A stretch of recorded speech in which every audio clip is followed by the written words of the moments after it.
Okay, welcome back. We're now moving to the other side of the Garonne River and to the other main sub-region of this Bordeaux region, and we're going to the Libournais. Now, Libourne isn't very recognized as such as a name in the world of wine, but if I tell you St Emilion and if I tell you Pomerol, then it really sets the scene for what a marvelous region this is.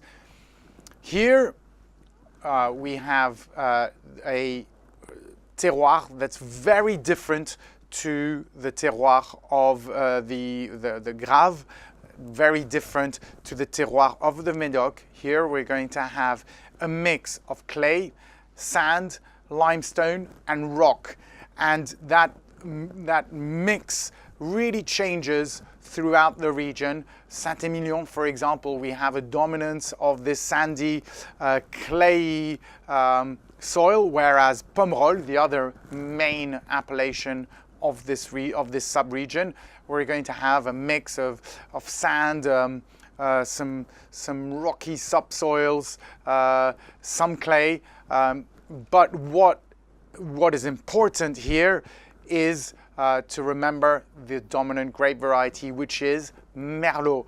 Whereas in the Médoc, we had wines that were very much Cabernet dominated. Here, the big boy is Merlot. It's the grape variety that's going to dominate more, that's going to dominate most of the wines in this sub-region. As you can see here on the map, we have St Emilion. St Emilion is a vast appellation, and around St Emilion we have the satellites of St Emilion.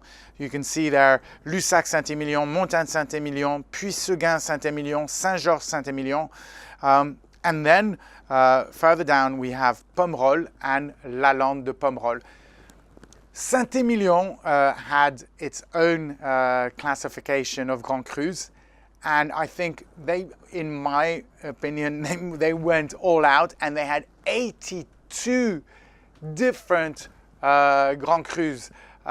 So that's a vast amount of Grand Cru classés. And I'm not even talking about Grand Cru because I don't know if you remember going back to the St Emilion Cru classification. We have on top St Emilion Grand Cru classé A, St Emilion Grand Cru classé B.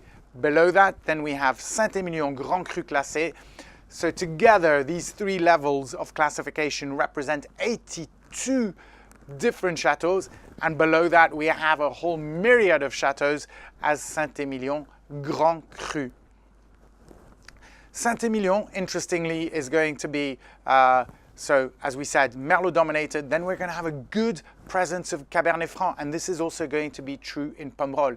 Now, what's very interesting in Pomerol is that there is no Grand Cru classé, even though it is the home of some of the world's finest wines. I'm thinking of Petrus. You may have heard of Petrus. Petrus is the chateau in the Bordeaux region that is consistently the highest priced, alongside Le Pin, which is also in Pomerol, but Pomerol has no classifications, so no Premier Grand Cru classé. We have the classification of the Médoc, the 1855 classification, which we've spoken about, which covers the Médoc and the Grave. We have the classification of St Emilion, but no classification of Pomerol. So both these two appellations, and Lalande Pomerol for Pomerol and all the satellites of St Emilion for St Emilion, big Merlot dominance. This is also true of the other wines of the region here. Merlot and Cabernet don't mature at the same time. You remember I told you this when we were talking about the Médoc.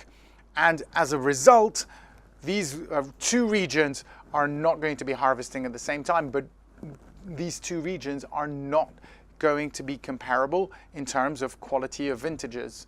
So when people talk about Bordeaux vintage so-and-so, it can be true. It can be that in certain vintages that is true for the Médoc and less true for the Libournais. That is true for the right bank, less true for the left bank.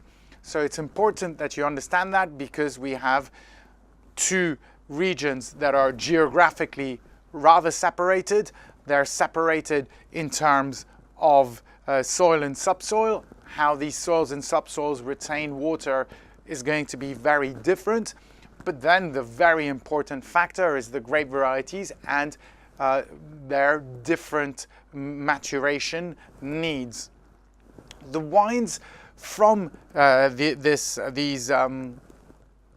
these appellations from the sub-region of the Libournais, thanks to that Merlot dominance, are going to be more round, more luscious, more ample, more intense on the fruit. They're still going to have that aging potential, which is unbelievable for the region of Bordeaux, but they're not going to have quite the aging potential that there is on the left bank. They're going to be, on the contrary, ready, more approachable in their youth, thanks to this Merlot dominance. In terms of food matching, we're also going to have differences between the left bank and the right bank. You remember I told you about the Grave and the Médoc. Thanks to the Cabernet Sauvignon dominance, this big tannic structure and acidity, they're going to be the wines that are more interesting with red meats that have a high fat content, whereas here the Merlot dominance is going to give us wines that are going to be good with red meats, because we still have, we're still going to have tannin presence. There's still Cabernet Sauvignon. The Merlots in this region are rather solid, but this width on the palate is going to make the wines more interesting with leaner meats, such as leaner cuts of red meat for sure, but also game.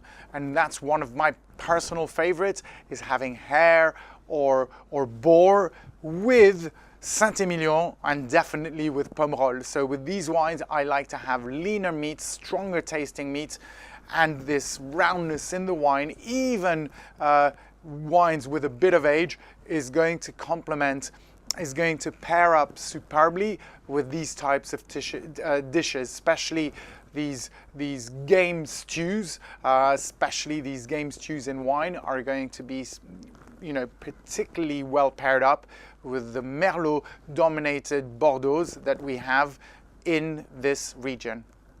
And that is it for our look into the sub-region of the Libournais. We're now going to move to the Côte de Bordeaux, and probably one of the most exciting sub-regions in terms of value for money.